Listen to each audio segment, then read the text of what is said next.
வீட்டின் வாசலில் இருந்து தான் நேர்மறை மற்றும் எதிர்மறை ஆற்றல் வீட்டிற்குள் நுழையும். வீட்டின் வாசல் சரியாக இருந்தால் செல்வ செழிப்பு, மகிழ்ச்சி, வெற்றி அதிகரித்துக் கொண்டே இருக்கும்.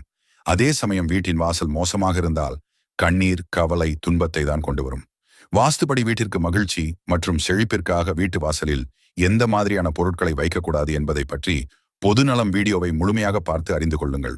உங்கள் வீட்டு வாசலில் இந்த பொருட்கள் இருக்கிறதா என்பதை கமெண்டில் சொல்லுங்க.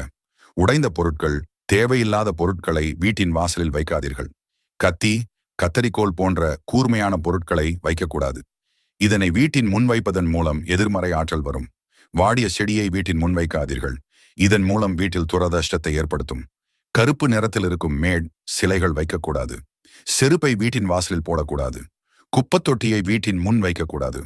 இந்த வீடியோவில் கூறியுள்ளதை தெரியாமல் வீட்டின் வாசலில் வைக்காதீர்கள். இது போன்ற பயனுள்ள தகவலை அறிந்து கொள்ள பொதுநலம் சேனலை சப்ஸ்கிரைப் செய்து